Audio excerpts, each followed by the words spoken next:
Hello and welcome students, Gyanjyoti coaching সেন্টারের পক্ষ থেকে তোমাদের সকলকে আরো একবার স্বাগত। আজকে আমাদের আলোচনার বিষয় হচ্ছে 1813 খ্রিস্টাব্দের চার্টার অ্যাক্ট অনুসারে শিক্ষার তাৎপর্য। এটা কিন্তু আজকে তোমাদের পার্ট 1 এর যে ক্লাস হিসেবে আমি আলোচনা করব। এটার পার্ট 2 কিন্তু তোমরা নেক্সট দিনে পাবে। আজকে ক্লাস বা আলোচনার বিষয় শুরু করার আগে বলে নিতে চাই, তোমরা যারা জ্ঞানজ্যোতি কোচিং সেন্টারের সাথে যোগাযোগ করতে চাইছো তারা কিন্তু আর দেরি না করে আমাদের সাথে অতি সত্ত্বর যোগাযোগ করে নিতে পারো। জ্ঞানজ্যোতি কোচিং সেন্টারের সাথে যোগাযোগ করতে হলে বোর্ডের কর্নারে দেওয়া দুটি নাম্বারের মধ্যে যে কোনো একটি নাম্বারে কিন্তু কল করে নিতে হবে। এই নাম্বার দুটি হলো জ্ঞানজ্যোতি কোচিং সেন্টারের অফিসিয়াল হেল্পলাইন নাম্বার। চলো এবার কাজের কথায় ফিরে আসি। 1813 খ্রিস্টাব্দের চার্টার অ্যাক্ট, এই যে 1813 খ্রিস্টাব্দে যে চার্টার অ্যাক্টটা হয়েছিল, এটা মানে বলা হয় যে এই চার্টার অ্যাক্ট যেটা হয়েছিল তার জন্য হচ্ছে মানে ব্রিটিশ ভারতে যে শিক্ষাটা ছিল সেই শিক্ষার একটা নতুন মোড় এসেছিল, এবং এই অ্যাক্টের জন্যই কিন্তু ব্রিটিশরা যারা ছিল তারা ভারতে যে মানে শিক্ষাটা ছিল তার জন্য কিন্তু তারা একটা গুরুত্বপূর্ণ ভূমিকাও কিন্তু নিয়েছিল। তো চার্টার অ্যাক্ট বলতে পারো যে তাহলে মানে ভারতের শিক্ষা ব্যবস্থার একটা খুব গুরুত্বপূর্ণ দিক। তো হচ্ছে এই যে তার মূল শিক্ষাগত কিছু সিদ্ধান্ত ছিল, ঠিক আছে? তো সেটা মধ্যে 1, 2, 3 খান আমি সিদ্ধান্ত রেখেছি। সবার প্রথমে আছে শিক্ষার জন্য তহবিল বরাদ্দ।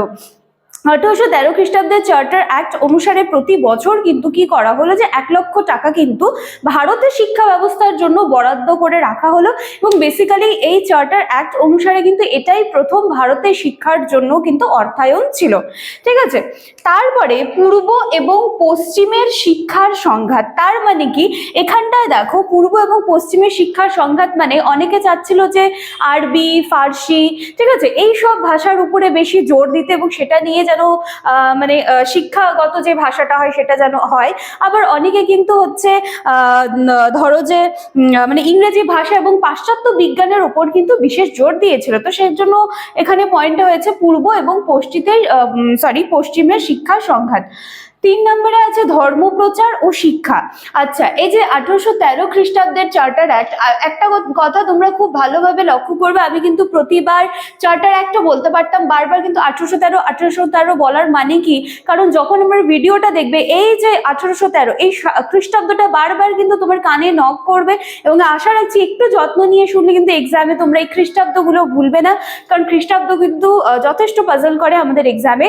তো সেজন্য আমার বারবার এই খ্রিস্টাব্দটা মেনশন করা। 1813 খ্রিস্টাব্দের চার্টার অ্যাক্ট অনুসারে ধর্মপ্রচার শিক্ষাটা কি ছিল যে মানে খ্রিস্টান মিশনারি যারা ছিল তাদেরকে হচ্ছে একটা সুযোগ দেওয়া হয়েছিল, এবং তারা হচ্ছে ধর্মপ্রচার বা বলো যে তাদের যে মিশনারির যে শিক্ষাগুলো ছিল সেগুলো কিন্তু মানে অ্যাপ্লাই করার একটা সুযোগ কিন্তু তারা পেয়েছিল, বা তাদের শিক্ষার সুযোগ করে দেয়, এবং এর মাধ্যমে মিশনারির মানে যারা ছিলেন আর কি, মানে ওদের হাতে তো বেসিক্যালি শিক্ষা ব্যবস্থাটা দেওয়া হয়েছিল, তো তারা হচ্ছে বিদ্যালয় প্রতিষ্ঠা করে এবং খ্রিস্ট ধর্মের প্রচার কিন্তু শুরু করে 1813 খ্রিস্টাব্দের চার্টার অ্যাক্টের হাত ধরেই কিন্তু, ঠিক আছে?